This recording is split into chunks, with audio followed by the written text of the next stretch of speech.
As many people know, this past season for the New York Rangers was quite terrible, and there were a few reasons for that, but one of them, and I would say the biggest one, was definitely the just kind of awful defensive play for the most part from this New York Rangers team. And with that being said, we saw the team go out there and make a ton of changes with this defense core since the beginning of last regular season. Up until now, we have seen multiple pretty major changes. We saw so far this offseason, a guy like Keandre Miller get signed and traded away. We saw, of course, Captain Jacob Trouba get dealt away near the beginning sort of last season. And then also, we saw a guy around the deadline there in Ryan Lindgren get dealt away as well. So we have definitely seen this team really try and go in a different direction with this defense core. And of course, the main goalie has been for quite a while now, Igor Shesterkin. And in today's video, we're going to take a look at a very interesting kind of tier ranking here by TSN's Travis Yost, where he breaks down and kind of tier ranks the best defense cores and kind of goalies in the entire NHL per team. So the best kind of defense cores and goalies in the entire league. He's gotten a tier list here. So we're going to kind of break this down, and then later on we'll follow up with the kind of rest of his rankings there to finish out the forward side of things. But for today's video, we're going to cover a tier ranking of the defense cores in the entire NHL and goalies as well. So let's just get right into it here, and we'll start off with the goaltending side of things here, where in tier 1, Travis Yost of TSN does have the New York Rangers starter Igor Shesterkin, which I do think, although yes, on paper the numbers maybe weren't the best last season, at least the kind of normal numbers, just the basic kind of save percentage, goals against, it may not have looked phenomenal, but I still think Igor is in that kind of top tier of goaltender. If you're just accounting for just this past season alone, then fine. I mean, yeah, he maybe wasn't a top tier goaltender. That's valid. But I think if you just take a look in general over the last kind of, few seasons or so, kind of like you do normally for these type of rankings, I would say, I do think Igor is still a top tier goaltender in the entire NHL. And some fans may very well disagree with that. And that's fine. I get that. But I just think when you really take a look at kind of the situation with this New York Rangers team and how good and how kind of at moments Igor has really carried this team along in past seasons, I think he really is still a true top tier goaltender in the entire NHL, and at moments is definitely the best and has that capability for sure. Hopefully this upcoming season, we really see him kind of get back on track to being that possible kind of Vezina winner once again. But I do think that, this Rangers team defensively has kind of consistently, it's felt like been, at least with the defense core, kind of like bottom 10, bottom at least kind of like half in the league there for sure. So I think with adding in a guy like Gavrikov now, you get a full season of Borgen. Hopefully Susie will obviously be much more improved. You've got some more depth there with guys like Urho Vakanainen and Scott Morrow. If Schneider can take a big step up again, that'd be great. You got rid of some defensive liabilities in guys like Keandre Miller and Jacob Trouba. So I think this team has done a massively good job, I guess, at kind of renovating this defense core. And I think going forward, it should only help this team out defensively, but also, of course, Igor Shesterkin as well. So I think going forward, we should hopefully see this team defensively get a lot better, and Igor even as well, although he is already still a very good goalie. I just think, yes, maybe he didn't have the best overall performance last season there, but he still put up solid numbers, and even the advanced numbers were not bad at all, finishing 7th in the entire NHL for goals saved above expected with a 21.6, which is not bad at all, of course.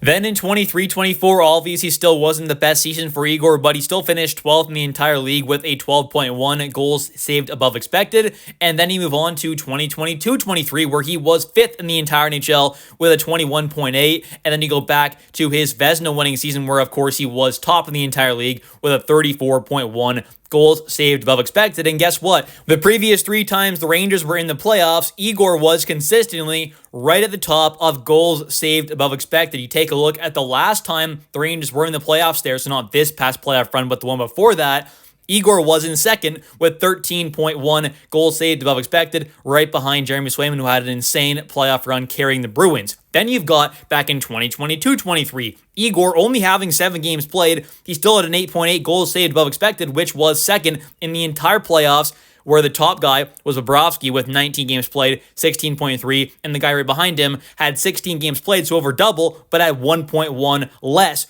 goals saved above expected. So that kind of goes to show how good Igor was even in that first round exit to the Devils. Then you go back to 21-22, where Igor was at the very top with 20 games played and an 18.6 goals saved above expected, with the next closest guy being Vasilevsky with 15.5 and having 3 more games played. So I think it goes to show that pretty much consistently, season in and season out, come playoff time, Igor Shesterkin is going to put on a pretty great and possibly, for the most part, elite performance as well. And then come regular season time, it may be a little up and down, but I think for the most part there, he is consistently proven to be a still well above average goalie in the entire league. I mean, the numbers kind of say that, at least the advanced ones do for sure. So I think in general, he may not be up for the Vezina every single season, but come playoff time, he's going to show up, unlike a guy like Connor Hellebuyck, for example, who just won the Vezina and then went on to put on an absolutely terrible performance in the playoffs. So carrying on though now, we're going to take a look at the kind of tier list here for the defensive side of things here. And then, like I said, later on, once the rest of its rankings do come out, we'll take a look at the forward side of things in a later video. But for the defense core here, he has the Rangers in tier 3, which I think is about fair. You take a look at some of the teams that are kind of in the mix there with the Rangers. In tier 3, you've got the Boston Bruins, Columbus Blue Jackets, Minnesota Wild, Montreal Canadiens, Nashville Predators. Right behind them, you've got the New York Islanders, Utah Mammoth, and Tampa Bay Lightning. And I think that's kind of a fair range to kind of have the Rangers in. I think there definitely is the upside of seeing this team for sure be able to jump into that kind of tier 2 range, as I do think there are a few players that, if they do take some big steps in their game, and with the addition of someone like a Vladislav Gavrikov, and the subtractions of guys like Jacob Trouba and Keandre Miller, I really do think this team has the possibility of really improving quite a bit with this defense core. But it really is, like I said, going to rely on a few players possibly taking some steps. I think first off, Vladislav is going to be a major upgrade over someone like a Ryan Lindgren to go alongside Foxy. So that in itself is kind of creating a potential kind of true top elite kind of pairing in the entire NHL, one of the better ones. So I think that in itself is very nice.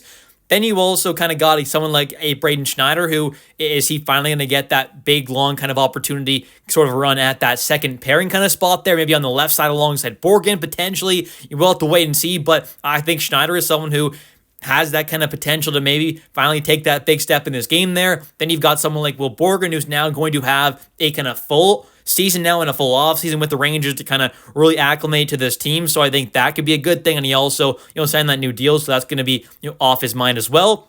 Then you got someone like Carson Soucy, who came over mid-season there, or around the trade deadline. Of course, had a pretty disastrous kind of little sample size with the team there, but I think it was in a somewhat kind of smallish sample size, and it also was coming into a pretty kind of disastrous time for the Rangers. So I have hope he won't be nearly as bad as he was for this team. And then also mainly a guy like Scott Morrow, who he's a big question mark. He's a young kind of early 20s kind of right-handed defense prospect, standing at about 6'2". He's been a highly kind of rated defense prospect in the entire NHL, and especially in the Kane system for quite a while now. So is he someone who has, a little bit of playoff and regular season experience there with the Canes last season? Is he someone who can really take a kind of big step up this season and really kind of cement himself as that kind of, third pairing right-handed defenseman?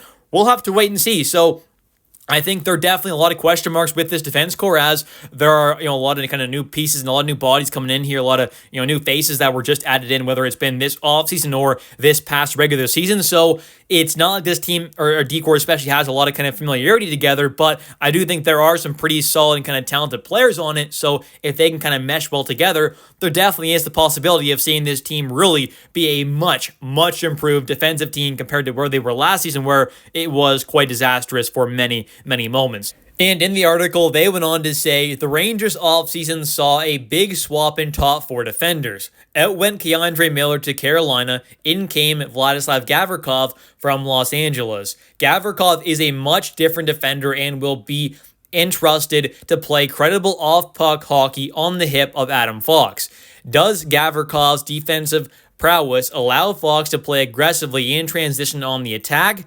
That's certainly the hope, and I definitely agree. I think Ryan Lindgren, was a pretty good defenseman for the most part with the Rangers, but I do think Gavrikov is a clear kind of major upgrade. He is just a true kind of shutdown, stay-at-home defenseman, and going alongside, an Adam Fox, who is that kind of elite Norris Trophy caliber guy who's amazing offensively and defensively. I think this could open up a little more of kind of Fox's offensive game, hopefully, which I definitely think is a possibility there with someone like a Gavrikov being alongside him. Could definitely take off some of that defensive pressure that he obviously would have. Anyways, that's going to do it for today's video. If you have enjoyed, definitely don't forget to click that like and subscribe button for daily New York Rangers content, as I do post a video every single day at 10 a.m. Eastern time. And also definitely don't forget to comment down below your thoughts on these kind of tier rankings here. What are your thoughts on Igor being ranked in tier 1 alongside guys like Connor Hellebuck and Ilya Sorokin? And also, what are your thoughts on the New York Rangers defense core being put in tier 3?